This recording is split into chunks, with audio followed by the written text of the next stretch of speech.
housewife from Mumbai, India. Nutmeg is commonly added in food in many Indian recipes. Is it permissible to add nutmeg in the food? A similar question is asked by another sister. Assalamu alaikum. Wa alaikum assalam wa rahmatullahi wa barakatuh. I am Varda from Islamabad, Pakistan. My question is about food that has garam masala, that is spices.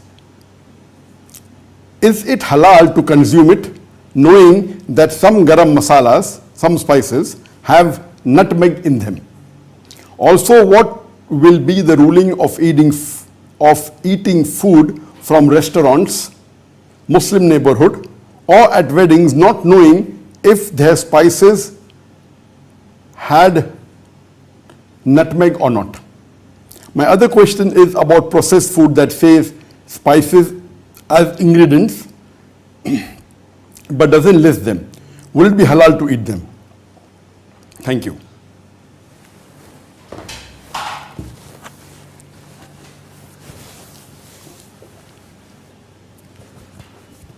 The first questioner asked that is eating nutmeg permissible?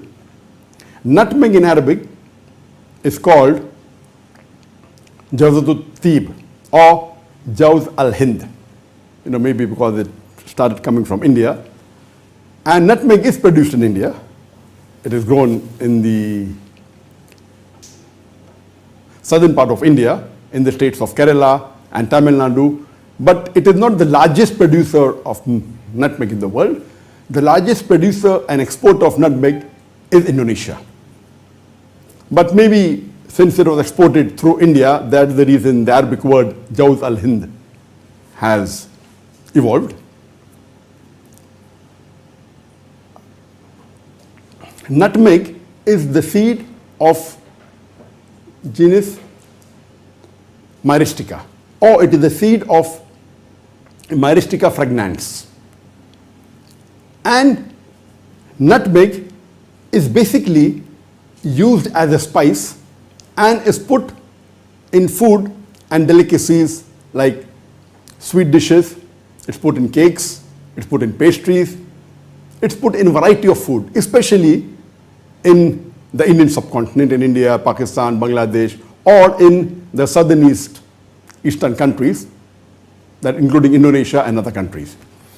It is commonly used in the Indian subcontinent. It is used in baked foods, it is used in pastries, in puddings, in cakes, it is used in cooked food, in meat, in vegetable, in variety, and it's a common spice. So the major use of nutmeg is as a spice, and it gives that flavor, because of which even the Westerners, the European, they came all the way to Southeast Asia, to India and to Indonesia, mainly because of finding the spice, and one of them is nutmeg. Nutmeg is also used for medicinal purposes.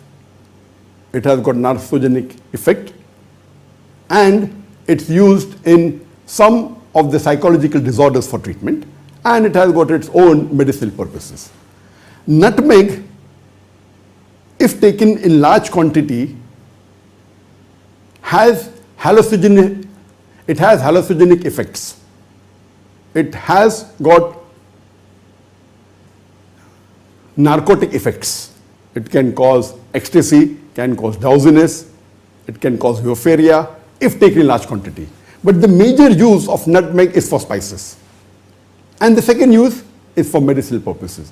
It's not used normally as a drug for ecstasy, but it can if taken in large quantities. But this nutmeg is of different type, not the same as the one we use for the spices, but natural. But if even the nutmeg that's in spices taken in large quantity, in a particular proportion, in a particular type, in a style, it can cause hallucinogenic effects. It can cause narcotic effects, and its effects is somewhat similar to hashish and can cause euphoria, can cause ecstasy. What is the ruling on the eating of nutmeg? As far as using nutmeg as food is concerned, there are basically two groups of scholars. The opinion is divided. One group of scholar says that all the scholars unanimously agree that having nutmeg in large quantity in which there is hallucinogenic effects or narcotic effects, in which a person feels drowsy or a person feels euphoria or ecstasy, it is haram. So there is no difference of opinion as far as having nutmeg in large quantity which has hallucinogenic effects. There is no difference of opinion. The difference of opinion is in having nutmeg in food as a spice. As far as eating nutmeg as a spice in food in small quantities, which doesn't have hallucinogenic effects, the scholars are divided into two opinions. One group of scholars says that because it hallucinates or has an effect of narcosis in large quantity, it is even prohibited in small quantity. Based on the hadith of beloved Prophet ﷺ of Ibn Majah, it's a Sahih hadith, point number 4, hadith number 3393, in which the Prophet said, anything which intoxicates in large quantity is even prohibited in small quantity. So based on this, there is one prominent group of scholars, and mainly the scholars of the Maliki madhab, the Shafi and the Hanbali. These three schools of thought, mostly they say that eating nutmeg even as a spice in food is haram, based on this hadith. And the other group of scholars says that eating in large quantity, where it causes hallucinogen effect, it is haram, but in small quantity put in food, it doesn't cause hallucinogenic effects and doesn't cause intoxication, so it is permitted. Let us analyze these two groups of scholars. And let me tell you, that the majority of the scholars belong to the opinion that nutmeg, even in small quantity, as a spice in food is haram. Based on the hadith of Ibn Majah, volume 4, hadith number 3393, that anything which intoxicates in large quantity is even prohibited in small quantity. I'm not aware whether nutmeg was available at the time of the Prophet or the time of the Sahabas. There is no evidence. But later on, several centuries later on, the discussion on this issue started. And we know of the great scholar, Hafiz ibn Hajar al-Haytami. There are two Hafiz ibn Hajar. The other one is Asqalani, but this is the other one, and both are very famous. Somewhere around 947 Hijri, about maybe 500 years back. And in his fatwa he says that there were differences of opinion between the scholars of the Harmain land. That time Saudi was there, but today it is Saudi Arabia. In the land of Harmain, and the scholars of Misr, scholars of Egypt. Because the scholars of Egypt, they use nutmeg as a medicinal purposes, so they differed. So there were difference of opinion, but he himself, Hafiz ibn Hajar al-Haytami, he says that it has intoxicating effects if had in large quantity. Therefore, even in small quantity, a spice in food is haram. He was very clear cut. He's a great scholar, so he was of the opinion that even in small quantity, even in food, because of the hadith of Ibn Majah, volume 4, hadith number 3393, in which the Prophet said anything intoxicates in large quantity is prohibited in small quantity. But we come to know from this great scholar that there was difference of opinion even 500 years back. Then we also have the great scholar, Shaykh al-Islam, Ibn Daqiq al-Eid, who says that even having nutmeg in food in small quantity is prohibited, because in large quantity it has intoxicating effects. So based on that, on the same hadith of the Prophet, anything intoxicates in large quantity is even prohibited in small quantity. He said it is haram even in small quantity. And there are many scholars, the list is long, but I've quoted two great scholars, and majority of the scholars of the opinion based on this hadith that nutmeg, even as spice in small quantity in food, is prohibited. Let us try and understand the opinion of the second group of scholars.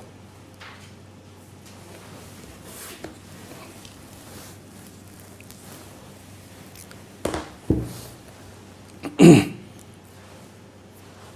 second group of scholars who agree that nutmeg in large quantity, which causes intoxicating effects and hallucination, is haram, but who say that in small quantity in spices which does not intoxicate is permitted.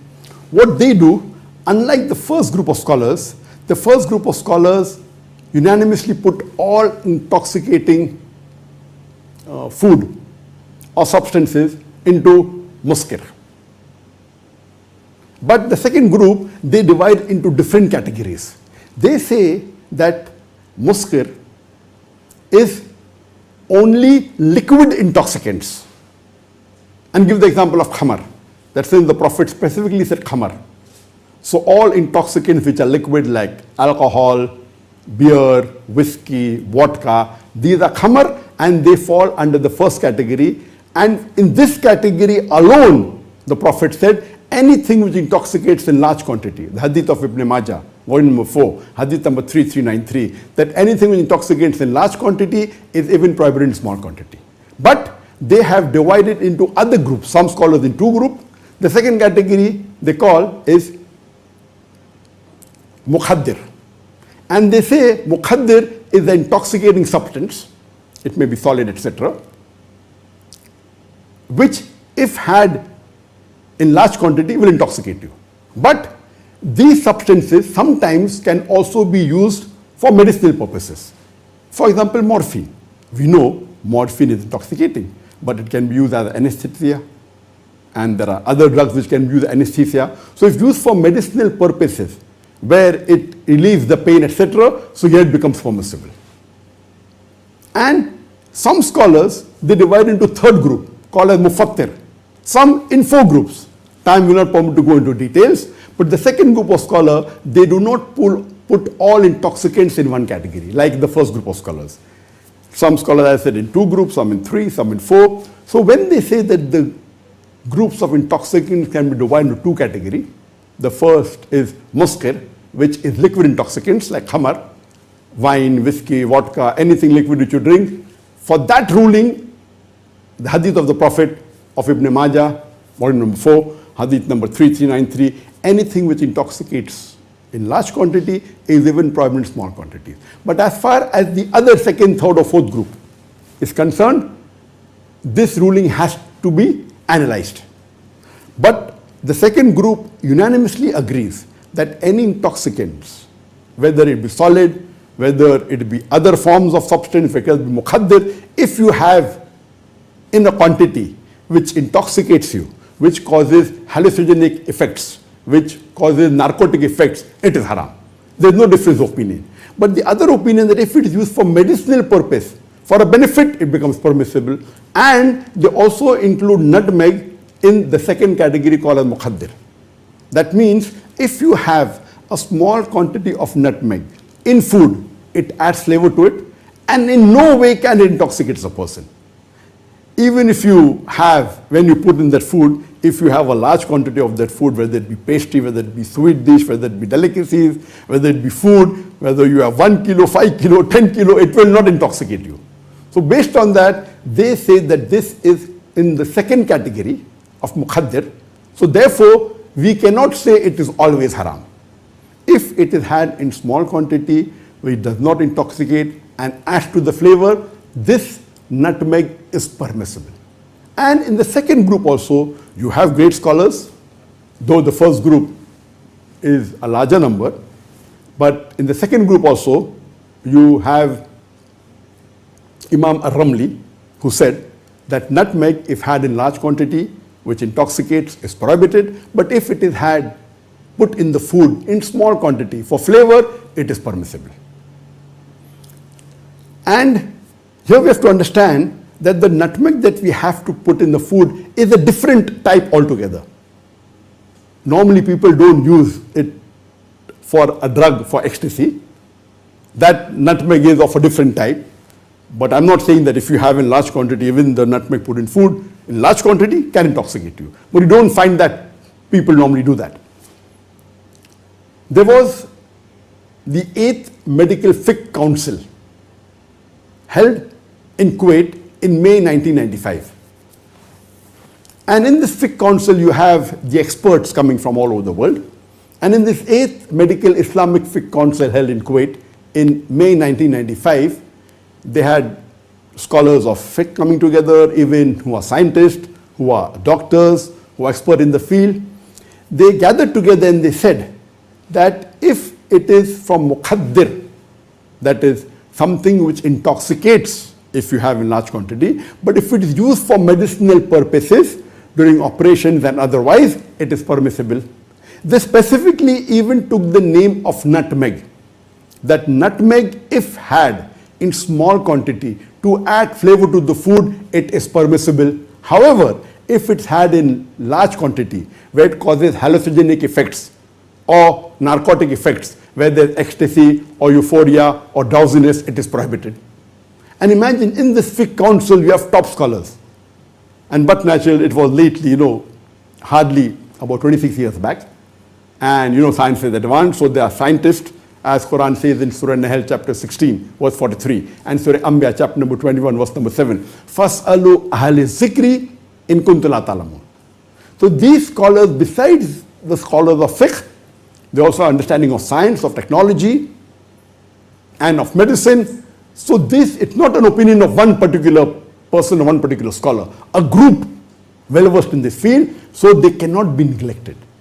I do agree with the first group of scholars that say nutmeg given in food is prohibited. They were saying there are a large number of scholars, great scholars, but you can't just overlook what is said by this Islamic Fiqh Medical Council.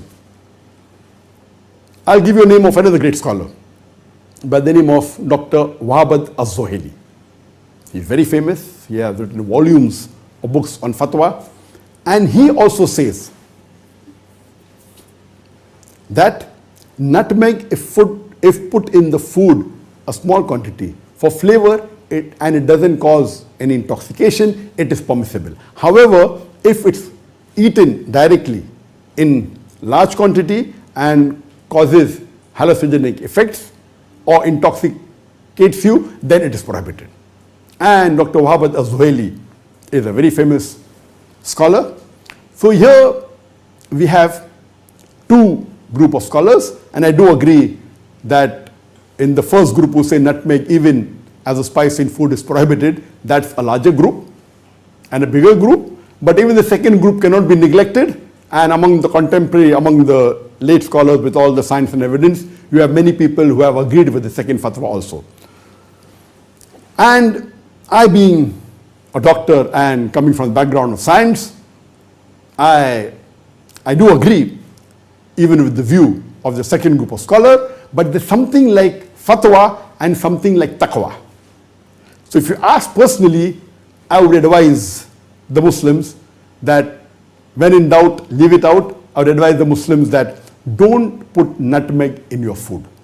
Though both the fatwas have their own value, both cannot be rejected, both have the argument, the second fatwa backed with science, etc. But both group of scholars have their own reasoning and logic, which cannot be just put aside.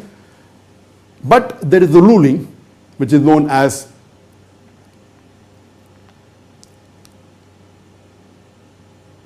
that when there is a way of exiting from the differences, al-khuruj min al-khilaf, exiting from the difference. It's a qaida of fiqh, that when you can exit from the difference, especially when both the rulings are of top authentic scholars. So best is to take that side in which no rule object. For example, the first group of scholars says that even putting in food is haram, eating large quantity is haram, even putting in food in small quantity is haram. The second group of scholars says eating nutmeg in large quantity is haram, but small quantity in food is permissible. But if someone follows the first group of scholar, no scholar from the second group will say that not putting nutmeg in food is haram. They will not say. They say it's permissible, but eating is not fard. So if you follow the first group of scholar, you are exiting from the difference. Al-khuruj min al-khilaf. So especially when the evidence is quite solid on both the sides, we put this ruling. This ruling will not be put if the difference of opinion and one group is based on Sahih Hadith, the other on Zaif Hadith, then you follow the Sahih. If the difference of opinion is clear cut that when you put the usul of fiqh and of all the rulings, etc., and it's evident, then you don't use these rules that exiting from the difference. This is only used when both the arguments are strong. And this is a good example, whether nutmeg can be put in food as a spice or not.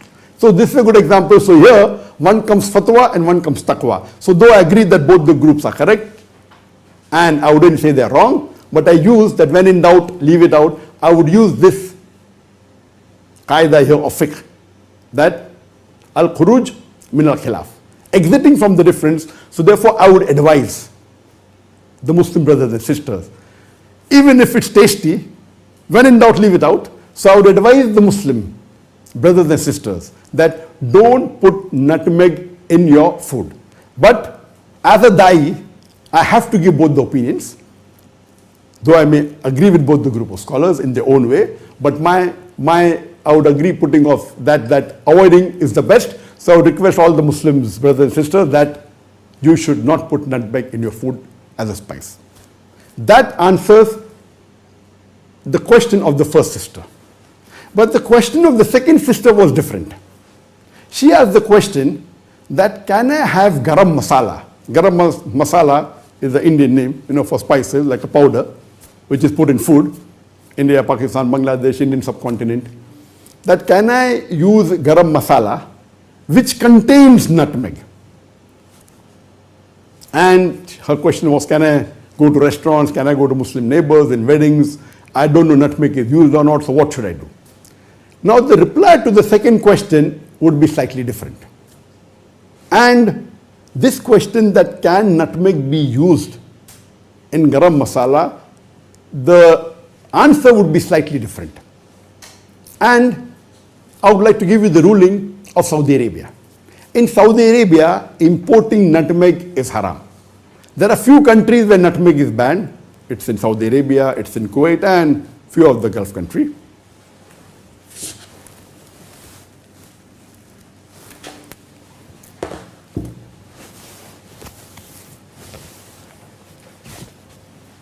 So very few countries in the world have banned nutmeg based on saying that it has effects like drug, etc. But in Saudi Arabia, you can import spices which contain nutmeg up to 20%. So if the percentage of nutmeg in spices is 20% or below, it is permissible. So to the question of the sister, can you use garam masala or spices which contain nutmeg? Don't use pure nutmeg powder, may be available, but most of the garam masala, most of the spices that are there, if they contain nutmeg, it is in small quantity. And most of them, they contain less than 20%. So to the reply to your question, that if nutmeg is there in a small quantity, in garam masala you can use it. Now why is the difference here? And in this answer to mine, even the first group of scholars inshallah will agree with my statement, because as some of you may be aware, that most of the soft drinks, the aerated soft drinks like Pepsi, Fanta, 7-Up, Coke, they contain small amount of alcohol. Many may be aware, many may not be aware. But when research is done,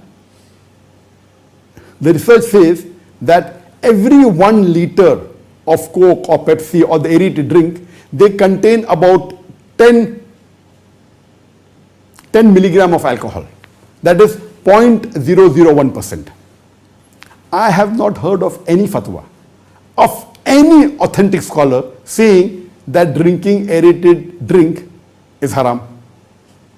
Not a single. Yes, it does contain alcohol, but it's a small quantity. Here they don't use the fatwa that anything which intoxicates in large quantity is prohibited in small quantity. Why? What they put the ruling, that if you drink Pepsi, even 10 cans, you will not be intoxicated. Even 20 cans, it may be bad for health. It may be junk food. It may spoil your health. There may be excessive sugar. Many disadvantages. But no scholar would say it's haram, because if you have Pepsi or Fanta or 7-Up or Coke in large quantity, it does not intoxicate you. So the hadith of the Prophet of Ibn Majah, volume 4, hadith number 3393 is applicable here. If you drink anything in large quantity and if it intoxicates you, it is prohibited even in small quantity. That means if you have Pepsi, 10 cans, 20 cans, 100 cans, it may spoil your health because of the sugar, because of the other aspects, but it doesn't intoxicate you. Imagine if I put one drop, or if I put one bottle, if I pour one bottle of alcohol in a lake, will the lake become haram? And the answer is no. Because after the one bottle of alcohol is put in the lake, and if it mixes and if you drink water from that lake, it will not be haram. So based on that, they say it is permissible. Similarly, the Saudi government and the ulama, they have agreed that if you have nutmeg in small quantity in a powder in garam masala or spices, if you have that powder in large quantity, surely it will not intoxicate you. Even if you add it to the food, and if you have a large quantity of food, that food will not intoxicate you. So regarding the question of the second sister from Pakistan, that having nutmeg in spices mixed, and normally it's in small quantity, these spices don't become haram. So I hope the answer is complete, that I would request that my brothers and sisters, that whichever group of scholars you believe in, but don't use or avoid using nutmeg in your food as a spice directly. But if it's in garam masala, if it's in spices, if it's a small quantity, 20% or less, I feel no scholar will object to the view of using it in spices, whether you go to restaurants, whether you go to weddings, if it's used in spices, it is perfectly fine. And when you go to a Muslim house, it is normal, you take it for granted that the food that they're serving you is halal, unless there is proof it is haram. So based on that, I feel that using in spices in small quantity, it doesn't go against the rule of both of these group of scholars. So in spices, if it's in small quantity, nutmeg in the spices, surely it will not intoxicate, even if you have in large quantity, whether the spice or whether the food. So I feel there is no problem. And as far as the answer to the second question is that it is permissible if it's in small quantity in spices. Hope this answers the question.